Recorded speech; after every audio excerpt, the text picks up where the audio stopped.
Shri Venkateswara gold తాకట్టులో ఉన్న మీ బంగారాన్ని విడిపించి కొనబడును.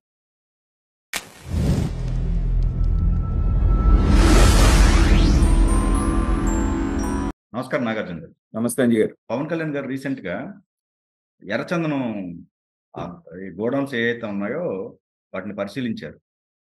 సో అక్కడ ఆయన ప్రెస్ మీట్ పెట్టినప్పుడు ఆయన చెప్పింది ఏంటంటే, గత ప్రభుత్వంలో వాళ్ళు నిర్లక్ష్యం వల్ల సుమారుగా 140 కోట్లకు సంబంధించిందండి. ఏది స్మగ్లర్లు బోర్డర్ దాటించింది వాళ్ళు పట్టుకున్న తర్వాత ఆ ప్రభుత్వానికి వచ్చిన సంపద 140 కోట్లు అని చెప్పారు.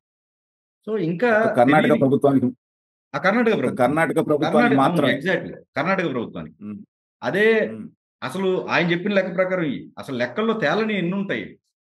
ప్రభుత్వాలు ఎన్ని మారినా కానీ స్మగ్లింగ్ జరుగుతూనే ఉంది. ప్రభుత్వాలు మారినప్పటికీ కూడా స్మగ్లింగ్ జరుగుతుంది. సో ఇప్పుడు పవన్ కళ్యాణ్ గారు వార్నింగ్ ఇచ్చారండి. సో మనకి పుష్ప సినిమా గుర్తొస్తుంది. పుష్ప ఏదైతే ఉందో సినిమా గుర్తు ఈ ఆగుతాయా? ఆయన వార్నింగ్ ని పట్టించుకుంటారా? అంటే అంజీ గారు, ప్రభుత్వం నిజంగా చిత్తశుద్ధితోటి ఆపాలి అనుకుంటే ఏది అసాధ్యం కాదండి. ఇవాళ ఒక 10 సంవత్సరాల క్రితంతో పోల్చుకుంటే ఇవాళ టెక్నాలజీ అనేటువంటిది ఎంత అడ్వాన్స్ అయిందనేది మనం చూస్తున్నాం అండి. వీలైన కాడికి జియో ట్యాగింగ్ చేయటం దగ్గర నుంచి అనేక రకాలైనటువంటి శాటిలైట్స్ సర్వేలెన్స్ దగ్గర నుంచి రకరకాలైనటువంటి టెక్నాలజీ అందుబాటులోకి వచ్చినప్పుడు చిత్తశుద్ధి ఉంటే సాధ్యమే అనేటువంటిది నా భావన అంజీ గారు. అయితే నిన్న పవన్ కళ్యాణ్ గారు వెళ్ళి అక్కడ మాట్లాడారు, స్టాటిస్టిక్స్ చెప్పారు. ఒక కర్ణాటకలోనే 100 కోట్ల రూపాయలు పట్టుబడినటువంటి దాని ఖరీదు మాత్రమే, తరలిపోయిన దాని ఖరీదు తీసుకుంటే అది 1000 కోట్లలో ఉంటుంది.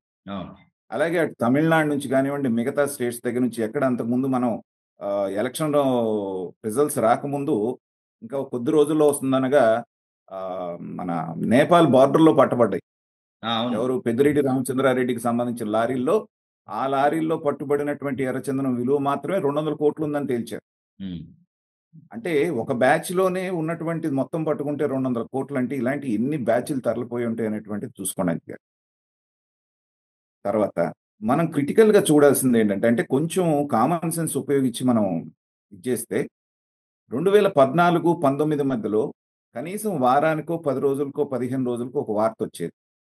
అక్కడ ఎర్రచందనం దొంగల మీద పోలీసులు దాడి చేశారు, పట్టుకున్నారు, వాళ్ళని అరెస్ట్ చేశారు. కొన్ని సందర్భాల్లో అయితే ఎన్కౌంటర్ కూడా జరిగింది, మీకు గుర్తుంటే.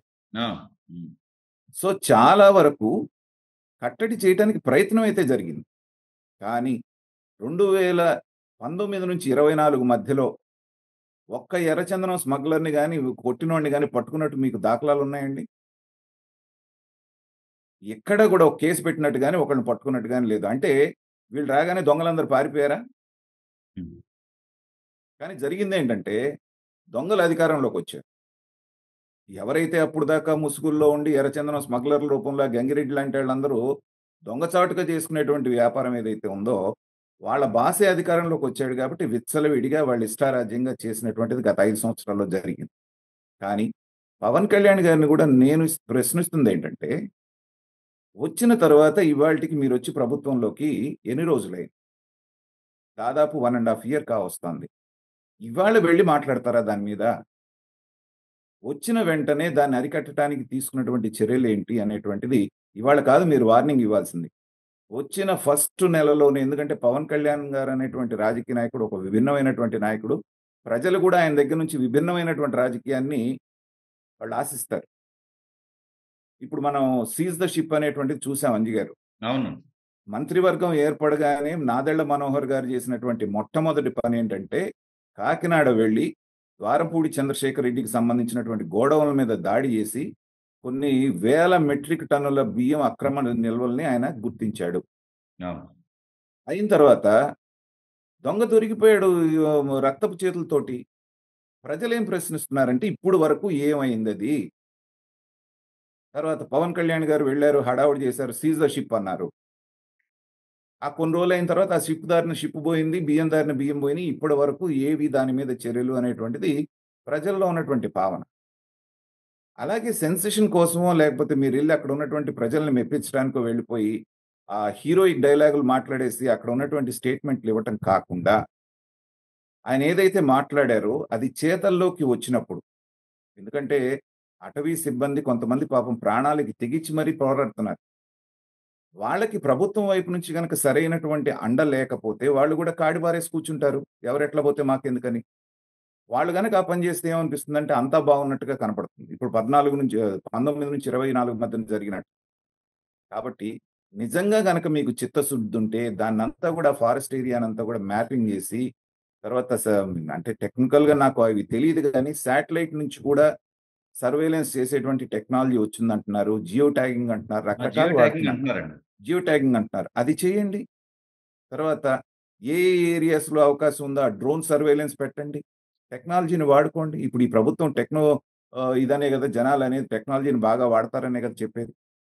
కాబట్టి ఎర్రచందనం అనేటువంటి దాన్ని ఇప్పుడు నేను గూడా రియల్ ఎస్టేట్‌లో ఉన్నాను అంజి గారు. రకరకాల మంది దేశవ్యాప్తంగా ఈ చెట్లు పెంచుతున్నాం మేము. ఆ తర్వాత 15 ఏళ్ల తర్వాత ఇన్ని కోట్లొస్తాయి. ఆ తర్వాత ఇన్ని కోట్లొస్తాయి అని చెప్పేసని చెప్తున్నారు రియల్ ఎస్టేట్‌లో చేసేటువంటి వాళ్ళు. కానీ ఎర్రచందనం అనేటువంటిది ఎక్కడ పడితే అక్కడ పెరిగేది కాదండి. కేవలం ఆ శేషాచలం అడవుల్లో ఉన్నటువంటి వాతావరణం, దానికి సంబంధించినటువంటి అక్కడ ఉన్నటువంటి అంశాలన్నీ దానికి సహకరిస్తున్నాయి కాబట్టి, ఆ ప్రాంతంలో మాత్రమే మంచి క్వాలిటీ ఎర్రచందనం అనేటువంటిది దొరుకుతాం. కాబట్టి అది మన వారసత్వ సంపదగా దాన్ని కాపాడుకోవాల్సినటువంటి బాధ్యత ఈ మీద ప్రభుత్వం మీద ఉంది. వెళ్లారు, ఒక ముందడుగంటూ వేశారు పవన్ కళ్యాణ్ గారు. తర్వాత పవన్ కళ్యాణ్ గారి విషయంలో కూడా నేననుకుంటుందేంటంటే, కొంచెం అంటే ఆయన అభిమానులకి, పార్టీ వాళ్ళకి కొంచెం ఇబ్బంది అనిపించినా కూడా, ముఖ్యమైనటువంటి శాఖలు 3, 4 ఆయన దగ్గరే ఉండటంతోటి అన్నిటికి సమయం కేటాయించలేకపోతున్నారేమో అనేటువంటి భావన కూడా కలుగుతోంది. 15 రోజులకో, నెల రోజులకో ఒకసారి కనపడుతున్నారు, ఒక మాట మాట్లాడుతున్నారే గానీ, ఆయనకున్నవన్నీ ముఖ్యమైనటువంటి శాఖలున్నాయి. వాటి మీద చాలా చిత్తశుద్ధితోటి ఆయన 24 గంటల్లో 18 గంటలు చంద్రబాబు నాయుడు గారిలాగా పని చేస్తే మాత్రమే ఆయన రిజల్ట్స్ చూపించడానికి అవకాశం ఉంది. పవన్ కళ్యాణ్ గారు సీరియస్ పొలిటీషియన్ అనేటువంటి నమ్మకం ఇప్పటికి కూడా చాలా మందికి కలగట్లేదు.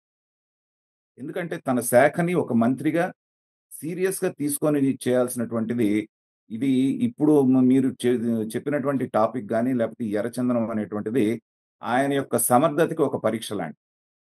ఇప్పుడు 2 సందర్భాలు నేను చెప్పాను మీకు. ఒకటి నాదెళ్ల మనోహర్ గారి విషయం. రెండోది సీజ్ ద షిప్. ఈ రెండిటి విషయంలో మాటలు చెప్తున్నారే గాని చేతలు జరగట్లేదు ఈ ప్రభుత్వం అనేటువంటి భావన ప్రజల్లో కలిగింది ఆల్‌మోస్ట్. ఇంకా ఏం మాట్లాడుతున్నారు?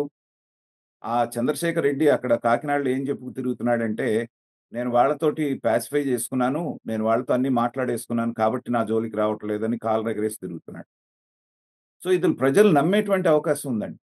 రేపొద్దున ఈ ఎర్రచందనం స్మగ్లింగ్‌కి ప్రధానమైనటువంటి వీళ్ళెవరైతే ఉన్నారో పెద్దిరెడ్డి రామచంద్రారెడ్డి, అతను కూడా వచ్చి మమ్మల్ని చర్యలు తీసుకోలేదనుకోండి వాళ్ళ మీద, మేము వాళ్ళతో మాట్లాడేసుకున్నాం అంతా బావుందనేటువంటి ప్రమాదం ఉంది. కాబట్టి మాటలు ఎంత గట్టిగా చెప్తున్నారో, చేతలు గూడా అంతే గట్టిగా లేనప్పుడు ప్రజలు నమ్మేటువంటి పరిస్థితి లేదు. కానీ ఒక ఇనిషియేటివ్ తీసుకొని ఖచ్చితంగా దీన్ని ఎలా అయితే కేంద్ర ప్రభుత్వం మావోయిస్టులను అణిచివేసిందో కగార్ అనేటువంటి దీని ఆపరేషన్ ద్వారా, దాన్ని ఇక్కడ నేను చేస్తాననేటువంటిది ఒక తీవ్రమైనటువంటి హెచ్చరిక. దాంట్లో అనుమానం లేదు. కానీ దాన్ని క్షేత్రస్థాయికి తీసుకొచ్చి దానికి కావాల్సిన మెన్ అండ్ మెటీరియల్‌ని మీరు సప్లై చేసినప్పుడు పోలీసులకి కావాల్సినటువంటి పూర్తి అధికారాలు, పూర్తి నిధులు, వాళ్ళకి కావాల్సినటువంటి సిబ్బందిని ఇస్తే వాళ్ళు కంట్రోల్ చేయలేనటువంటిది లేదు. మళ్ళీ వీళ్ళల్లో కూడా కొంతమంది బ్లాక్ షీప్స్ ఉంటారు. లంచాలు తిని మరిగి వాళ్ళకి ఇన్ఫర్మేషన్ ఇచ్చేటువంటి వాళ్ళు. ప్రధానంగా వాళ్ళెవరైతే ఉన్నారో వాళ్ళని గుర్తించి ముందు వాళ్ళని ఆ శాఖ నుంచి తప్పించిన తరువాత మాత్రమే వీళ్ళు ఏ ప్రయత్నాలు చేసినా అక్కడ ఫలితాలొస్తాయి. కాబట్టి ఖచ్చితంగా గ్రాస్ రూట్ లెవెల్‌లో ఉన్నటువంటి ఆ ప్రాబ్లమ్స్‌నన్నిటిని అడ్రెస్ చేస్తూ చిత్తశుద్ధితో గనక పవన్ కళ్యాణ్ గారు లాంటి వ్యక్తి, ఎందుకంటే ఇందాక ఆయన డిఫరెంట్ పర్సనాలిటీ, డిఫరెంట్ పొలిటీషియన్ అన్న కారణం ఏంటంటే అతనికి వ్యక్తిగతమైనటువంటి లేకపోతే కరప్షన్ చేయాలనో, డబ్బు సంపాదించాలనో ఇలాంటివి లేవు. కానీ పాలిటిక్స్‌ని ఇంకొంచెం సీరియస్‌గా తీసుకుంటే బావుంటుందనేటువంటిది ప్రజలు భావిస్తున్నారు గాబట్టి, ఆయన అన్నమాట గనక జరిగిందనుకోండి అంజి గారు, మనందరం గూడా సంతోషించదగ్గ విషయం. జాతి సంపదైనటువంటి దాన్ని కాపాడుకుంటే, ఆ శేషాచలం అడవుల శాంటిటీ గూడా కాపాడబడుతుందనేటువంటి నా భావన.